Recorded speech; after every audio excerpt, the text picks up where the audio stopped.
నీలు లే, ఒకసారి లే, లెగవే త్వరగా. ఇది చూడు, ఇది చూడు. ఏమైంది? చూడవే తొందరగా.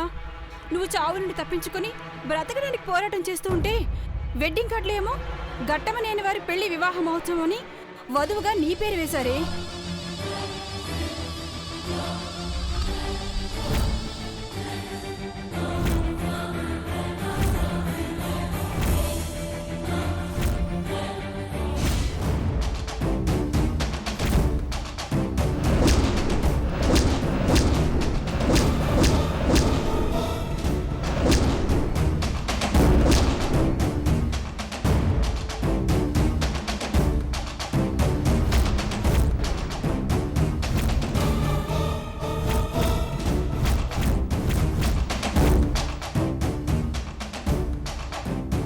రేవతి, ఏంటిది?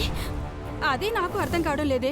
న్యూస్ పేపర్స్లో, టీవీలో ఈ పెళ్లి గురించి టాపిక్. దేశమంతటా ఇదే చర్చ.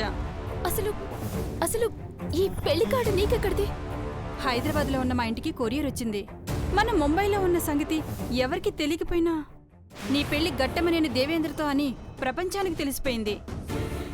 ఏం జరుగుతుందో అర్థం కావడం లేదు. నాకిప్పుడు అర్థమవుతుంది రేవతి. ఈ నీలాంబరిని చంపి ఈ రూపాన్ని ధరించి Ghattamaneni group of companies chairman Akhilandeshwari గారి కుటుంబాన్ని మోసం చేయాలనుకుంది ఆ నాగపడగల చంద్రముఖి.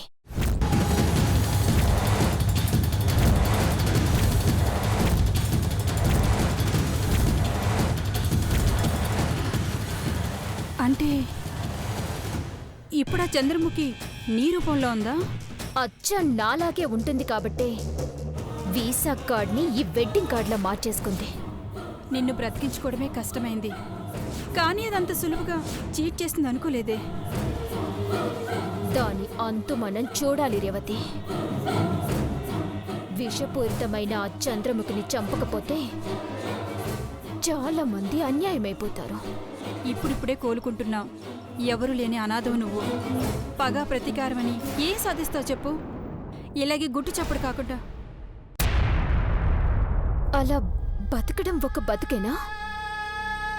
నన్ను చంపేసి నా సర్టిఫికెట్స్ తీసుకుని నాలా సర్జరీ చేయించుకొని ఇండియాకి తిరిగొచ్చి అది అనుకున్నది సాధించానని మెడిసిపడుతున్న దాని మీద పిడుగులా పడాలి.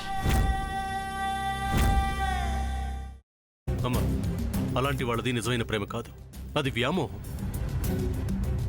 ఎగ్జాక్ట్లీ చిన్నత్త. నిజంగా ప్రేమించుకున్న వాళ్ళు అలా చేయరు. ఎంత మనసు విరిగిపోతే కన్న కూతుర్ని పట్టుకొని మా దృష్టిలో చచ్చిపోయా ఉంటుందా తల్లి?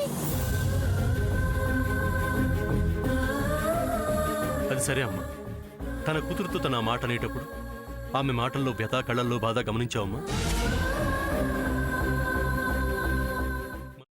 పెద్దబాబుకు బర్త్డే విషెస్ చెప్పు కూడా వెళ్ళాం కదా. ఊరికే ఎలా కాలిపోతుంది? మంట పెడితేనో పడితేనో తగలబడుతుంది.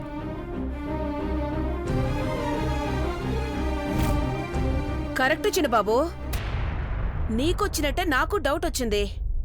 పార్వతే షర్టును తగలబెట్టిందనుకుంటా.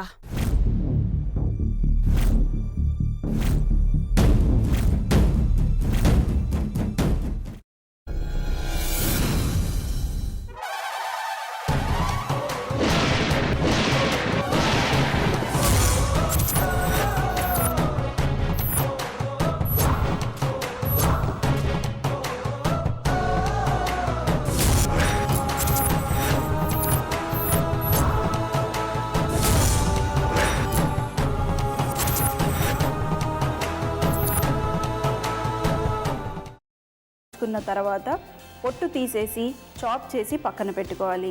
ఒక ప్యాన్లో కొద్దిగా నూనె వేడి చేసి అందులో ఆవాలు, మినప్పప్పు, శనగపప్పు, కరివేపాకు, సన్నగా తరిగి పెట్టుకున్న ఉల్లిపాయలు వేసుకుని 1 నిమిషం పాటు వేయించుకోవాలి. ఆ తర్వాత కాల్చి కట్ చేసి పెట్టుకున్న వంకాయని కూడా అందులో వేసుకుని బాగా మిక్స్ చేసి బౌల్లోకి ట్రాన్స్ఫర్ చేసుకుని అందులో తగినంత చిక్కటి పెరుగు లేదా పల్చటి పెరుగు వేసుకుని మిక్స్ చేసి అన్నంతో కానివ్వండి, చపాతీతో కానివ్వండి సర్వ్ చేసినా చాలా బాగుంటుంది.